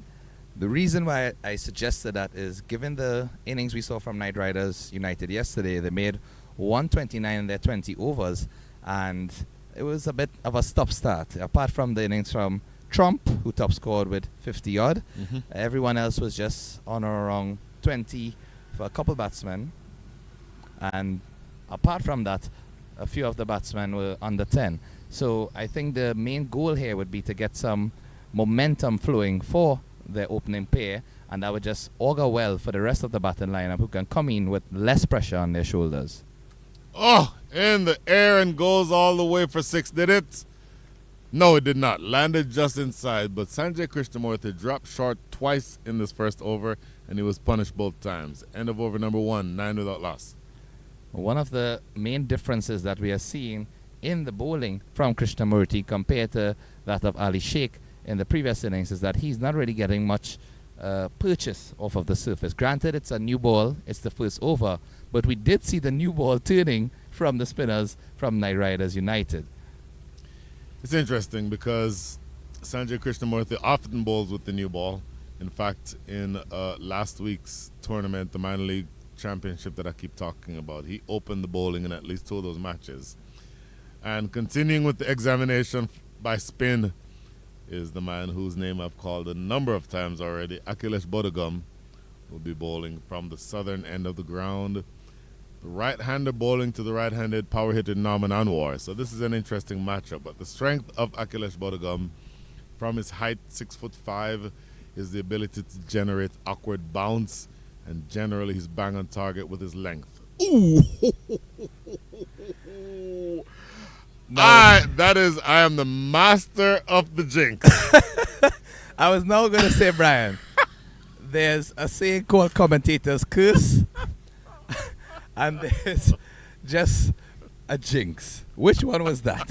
Because I know yesterday you repeatedly said you didn't want to jinx the players. I will add a third. Because we have a saying in Jamaica, you put goat mouth on somebody. that was goat mouth, right there. Correct. That was the exact response I wanted, to add some Caribbean flavor to it. I mean, you literally said the word length, and he bowled a full toss. And unfortunately, that was deposited over the ropes for another boundary. So at this point, Knight Riders United going along very nicely. And just to clarify, that was a full toss above waist height, so it was a no ball. And 6, and this is a free hit. And that's 6 more. Oh my goodness, this is all going wrong for Akhilesh Bodhagam. 1 legal delivery, 13 runs scored. Now, I know that he's familiar opening the bowling. However, these are 2 very experienced batsmen at the crease, and it's a bit too full for Anwar to trouble him. The first delivery granted a no ball full toss. The second one right up into the arc and just allowed him to play that ball. It seemed very simple. In fact, he didn't put much power behind it. Just a natural stroke for 6 down to that long on area. I said that 𝗂𝗧 Anwar is a power hitter, and he is an absolutely powerfully built young man. Not very big physically, but very muscular. And he's a not only is he a big hitting all-rounder, as you see here, that is 6 more. He's a major league player. Plays, if I remember correctly, for the Seattle Orcas. So we're not talking about an ordinary player here, and he's taking 𝗂𝗂𝗬𝗂𝗂𝗃 apart. I'm just amazed at the ease and the comfort at which Anwar is playing these shots. Look at that. Just swatted away as if there was a fly in front of him and the fly was the ball and he had the bat as one of those rackets. As it reached, he just used his wrist and powerfully swatted that for 6. Ooh, swipe and a miss. Maybe that one kept a little bit low. Imagine, after 9 deliveries of this innings, you are 38% of the way to the target in terms of the runs that you need. So all that talk about batting through over number 10 and all that may be a thing of the past, as that's 4 more. He's absolutely on a rampage here, the captain. 4 deliveries make that 2 deliveries remaining here in over number 2, but he is already, Naman Anwar, up to 23. Make that 27 from 10 with 2 4s and 3 6s. And 𝗂𝗂𝗬𝗂𝗃 is being made to look very ordinary here. One thing for certain, Brian, is that Anwar is in no mood to mess around. He's playing all of the shots once the ball is there. Oh my goodness. And right on cue. Finished. You have got to be kidding me. Once again, 𝗂𝗂𝗬𝗂𝗃 is a high-quality spinner. He played for the Washington Freedom in the major leagues. He is not an ordinary bowler. But here he is absolutely taken apart. Again, a bit too full. And Anwar played at least 3 or 4 shots in that same area, same direction. Couple went for 6s and then a couple for 4s. But it just goes to show you, if that's his strength, I think 𝗂𝗃 might be better off serving those deliveries just wide outside of the off stump, probably trying to make him hit through the offside rather than bowling into his pads, where he's very comfortable on the leg side. 2 overs into the chase. They are 52% of the way to the target in terms of runs. So, spin has gone awry. First over for Sanjay Krishnamurthy went for 9. Second over went for 29. So, Captain Shubham Ranjane wants to do something different here. So, I mentioned him a couple of times. We've gone to the pace bowling of young 𝗚𝗃𝗃 𝗂𝗃. Boy, that went pear-shaped in a hurry. Well, I know we were both wondering whether they were going to start aggressively or whether they were just going to take their time and, you know, probably knock around a couple singles before they reach to this aggressive mode. But guns are blazing out here in Atlanta. Right on fast ball immediately starting out around the wicket to the left-handed Lahiri Malanta. Swipe and a miss for no run, but boy, fireworks in over number 2. And already you've had 2 6s and 3 4s. Make that 4 6s and 2 4s, my apologies. But they're absolutely off to the races here. Nat Riders Unlimited. Played off the back foot. There's work to do in the deep. A diving attempt. He does well enough to stop it. And it does not go for 4. There's Sanjay Krishnamurthy out there, the youngster, who's very quick across the ground and saves 2 runs for his side. And just using the pace of the delivery, opening the face of the bat and guiding it down to that vacant region for a comfortable 2. So the pacer has not done too bad, just a couple of deliveries into his over, but I'm sure his main goal would be not to concede any boundary. Keep a tight line and length and force the batsman to play. So watch 𝗚𝗃𝗃𝗃's 𝗂𝗃𝗃's front foot. Oh, shy at the stumps. Do they get 4 overthrows here? They'll get 1 overthrow. So watch 𝗚𝗃𝗃𝗃, his front foot, his plant foot. If we can get a close-up of it, the toe area is cut out completely, such that, you know, when you plant your front foot, there's pressure that goes into that, and sometimes you can irritate an injury to your toe by continually planting. Of course, as a fast bowler, you're running through the crease with pace. So he's cut out a nice big, probably a 3x3 size hole in his front foot on his shoe. If we can get a shot of that, it's interesting to watch. So my question to you, sir, oh, I could have gone anywhere, almost chopped it on. A good pair of cricket bowling shoes costs, I don't know, 150 US probably.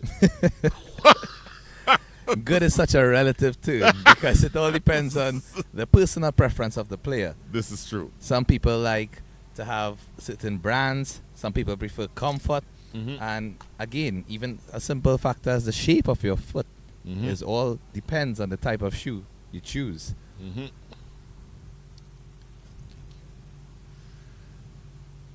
Interesting, because I want to think about that for a second. If you're a spinner or if you're a batter, essentially you can wear the regulation shoes. Okay, there we go. There's a good look at it. Look at his left foot, that is his plant foot, and we should get a good look at it right there. So that shows you what his front foot is and what adjustments he's made to it. But as I started saying, if you're some position other than a fast bowler, you can get away with wearing shoes that are less than ideal. But the amount of shock that goes into your foot when you plant as a fast bowler, you really do need a solid pair of shoes. You'll even see some fast bowlers wear those high top shoes, which with the strap coming over the ankle. Yeah. Somebody like a 𝗁𝗃𝗃𝗃𝗃 used to wear those. And there is a good look at it. In fact, that's his back foot. There you see the front foot. But a good pair of those shoes probably cost more than 100 or 200 US. And the thought of buying them and then immediately taking a razor blade to them is something that I'm not quite there with yet.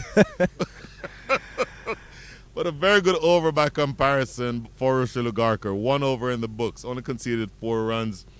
Almost miserly compared to the first 2 overs. End of the over, the score is 4-2 without loss. So just to pick your brain for a bit, Brian, as a former left-arm quick yourself, yes, sir. What would you have done when you were bowling long spells to ensure that you had some comfort in the shoes that you wore when you were delivering? It's interesting because the shoes that I wore were high tops, and they were actually not cricket shoes specifically. You could go to the sporting goods store here and find them. They were actually for baseball players. So high-top baseball players, but they fit, not with the big spikes. They didn't have the big spikes. They have the little rubber studs. But for me, those worked perfectly. And that provided the perfect amount of support for if my ankle wanted to move laterally. Or if I wanted to run through the crease, I did not have as much pressure on my toe. So that I found that to work perfectly well for me. And they weren't very expensive. If I remember correctly, around $60 or $70. So, for shoes that are high quality performance shoes, they actually worked very well for me. And just to add to that, in modern cricket we have seen many cricketers in fact use what would be considered quote unquote normal shoes. Yeah. Right? Yeah. And in fact in modern times they have been adding spikes to normal shoes because with the advent of technology and all of these different inventions we have, players take shoes that they are very comfortable with and they personally customize them to suit the game of cricket as well as their own style. Very interesting. So the new bowler, by the way, coming from the southern end is the captain, Shubham Ranjani. Seen a bit of bat repairs being done there by Norman Anwar. Just rolling down the rubber. I have a question for you on that subject. How much customization did you, or you still play, how much customization do you put into your bats? Swipe and a miss. Norman Anwar seems to be in the mood to finish this game by over number 5. So in terms of bats, I prefer a bat that's not too heavy. So the most that I might do, if I see a bat that I like and the willow is really good, has the proper amount of grains and the structure of the bat is very competent, then I might just shave the back and shave a bit of the weight off of it if needed. Smashed one hop straight to Sanjay Krishnamurthy. That's interesting. In addition to that, sometimes to even the weight, I might probably put an additional rubber and just it's about getting the right balance. You have to be comfortable when you're batting. At the end of the day, each delivery, you have to knock that bat. You have to raise it in your backlift, and it needs to be part of you. They always say a batsman has to be one with his bat. Oh, well, he was one with that shot. Flies away over cover. Norman Anwar continues on his merry way. So, by the way, for anyone who's listening who is not necessarily familiar, and I know I have a few friends back in Texas who are watching this broadcast who are not necessarily originally cricket people, even though they're getting into it. When you say rubber, explain what you mean. So I mean the bat rubber. Which because only another 22 runs are needed for victory. Well, I think Anwar is giving us an example while we are speaking about that, because he rolled the rubber to ensure that he was comfortable. And after that, we saw two very similar, almost identical shots for 4. And even those shots, the ball is rising, but he's quickly onto it. And to have a bat that you're comfortable with, you need to be able to manipulate those shots easily and effectively. And Anwar is certainly showing us that here today. So a bit of movement still inside the power play. 2 fielders outside. Deep mid-wicket, deep cover. Smashed, 1 bounce. Oh, it gets through mid-on. In fact, he'll just get a single for it. So back to the subject of customizations. I batted nowhere near the top. I came in when the spinners were on. My one goal was to look in the arc between long on and square leg and aim there. So I had a big, heavy bat. I take it you were a boundary hitter? That was basically the role. So the first thing I'd do when I buy a bat is to drill 3 holes in the bottom of it, sit it in linseed oil for about a week. That oil soaks all the way into the bat. It maybe goes in weighing 2.5. It comes out weighing 3.5. Then I have a relatively big hands, so I would put about 4 grips on the bat handle. So you're walking to the crease. It feels like you're carrying a weapon with you. I was now going to say, that sounds like a weapon of mass destruction, especially in a game of cricket, because that I've never heard about 4 grips on a bat. I've seen probably 2, maximum 3. Oh, no, but 4 grips is certainly something to behold. No, I'm a big guy. What can I say? Strong. Strong. If you say big, some people might get the wrong idea. Okay, I'm first of all very handsome. Of course, I'm very well built, as you can see on the camera. Just showing the world all of your talents on display. Okay, you can aim the other way. 52 without loss after 4. 𝗚𝗚 𝗚𝗚 back into the attack. Great delivery, bang on target with the Yorker, but look at that shot by Norman Anwar. It's going to run close to the boundary, and it slows down enough for Shubham Ranjane. In fact, I think they decided pretty earlier on that they'd settle for 2. They get there without much fuss. So, all of a sudden, you've gotten to the point where you only need another 21, make that 19 runs.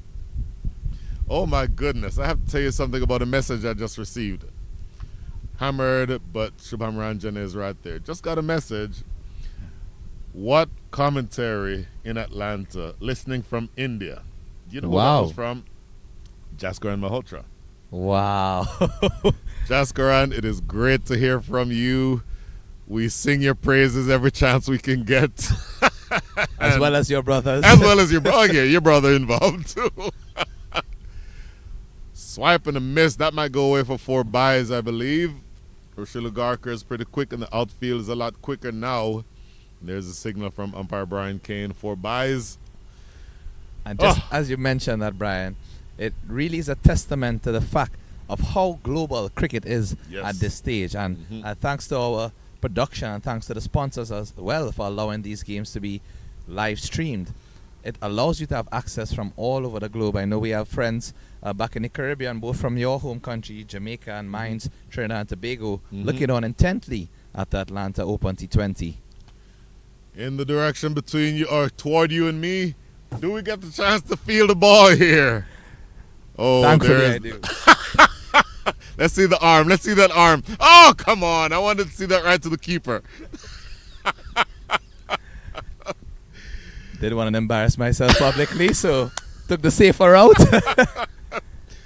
So more runs continue to flow. The score is now 62, just another 11 needed for victory. Norman Anwar looking to make a statement here. In the direction of Sanjay Krishnamurthy on the boundary. Great work.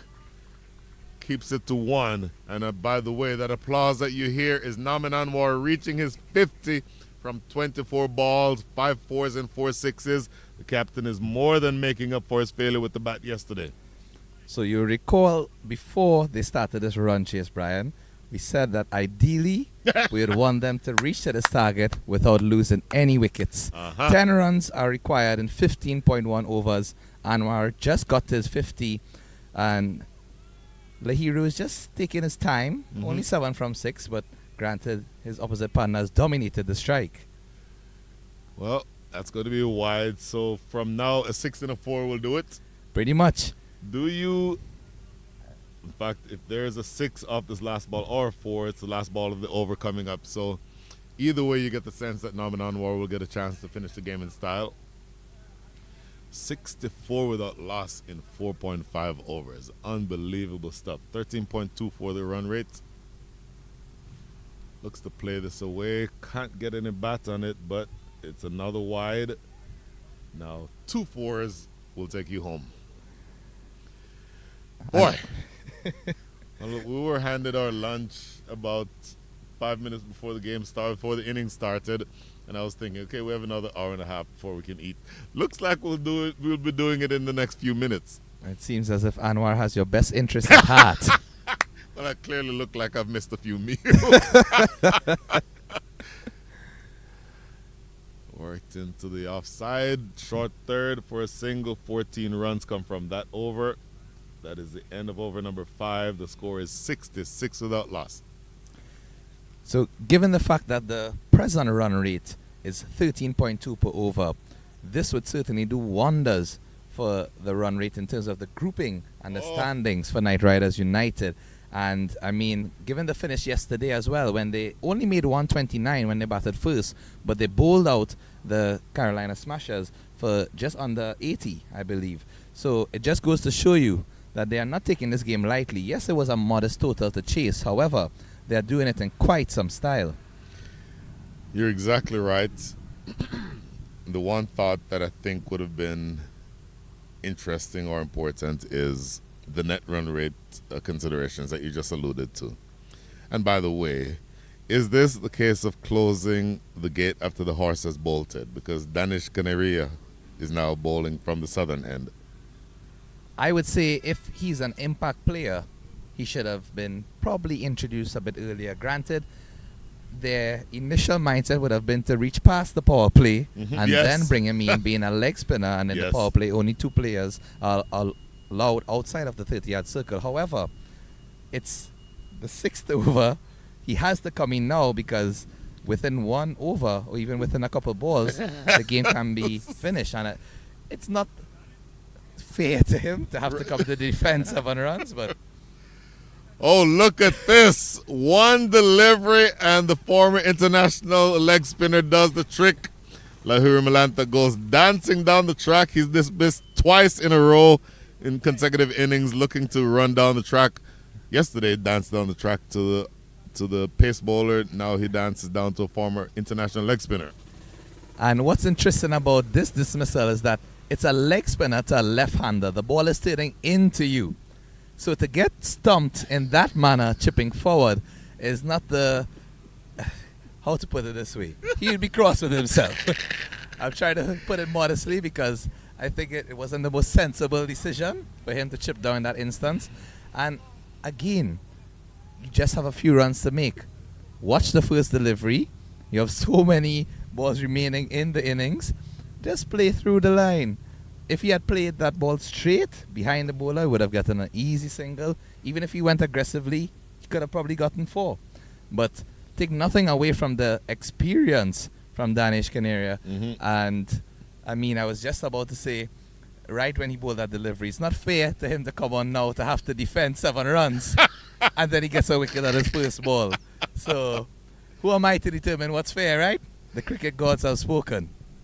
Is there any chance that with a required rate of less than 0.5 that the DCC Raiders can claw their way back into this game?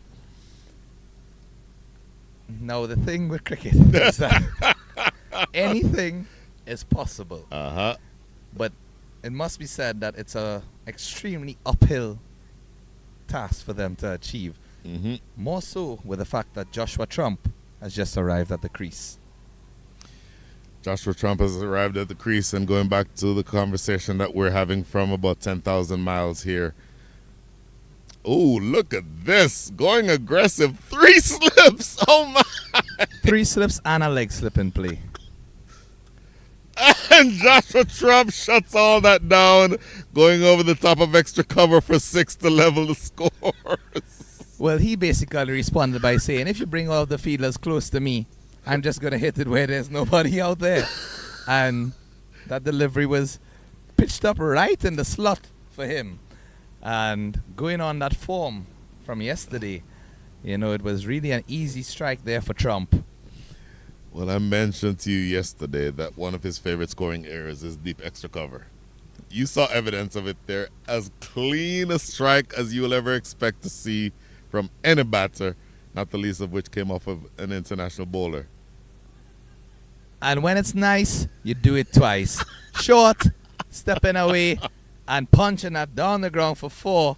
And that brings up the victory for Knight Riders United against the DCC Raiders Unlimited. Getting to that target in just 5.3 overs, 76 for the loss of 1 wicket, a run rate of 13.82. Joshua Trump finishing on 10 from 2, and Nauman Anwar 50 from 24. What a run chase, Brian. Oh, my goodness. And you know who else is happy about this? The same man we just mentioned earlier, Jaskaran Malhotra, who says he's now being an agent for his brother. Sahib is there bowling solid leggies. Yes, we completely agree with that, Jaskaran. But what an innings. Put to the sword from the very get-go. They were watchful for the first over, only scoring about 9 runs in that first over. 9 runs came from the first over. But then after that, the back was broken when 29 runs came from the second over of the innings, the first bowled by Akhilesh Bodhagam. And getting through that chase with a scoring rate of 13.82 and over is incredible. It really is. Apart from the wicket falling of Lahiru Milantha in that over, I mean, it really was a seamless run chase. There's nothing you can say to fault Knight Riders United in this game, both with the ball and the bat, because to be able to chase that small target, they had to do an excellent job in the field initially. And I must say the left-arm spin of Ali Sheikh is truly something to behold, as well as the leg spin of Malhotra, and take nothing away from Rafiq, who started them off. He was the first one to get the wickets, got 3 in his spell, as well as contributing to a run-out, and essentially paved the way for the rest of the bowlers to restrict that team to this low total.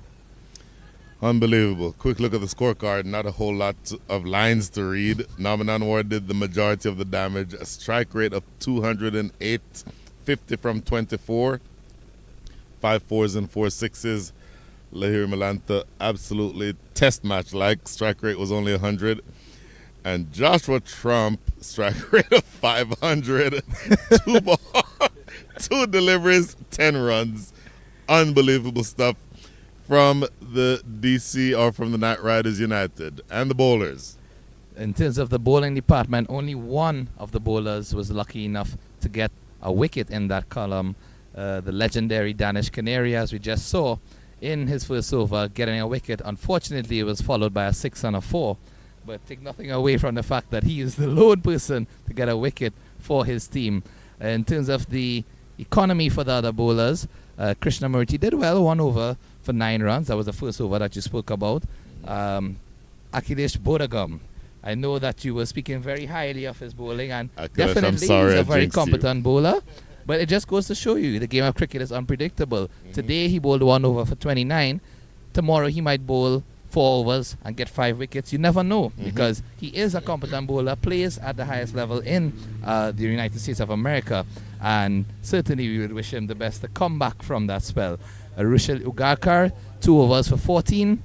The skipper, Shubham Ranjane, 1 over for 10. And then Canaria, 3 deliveries, 1 for 10. We take a breath. We breathe.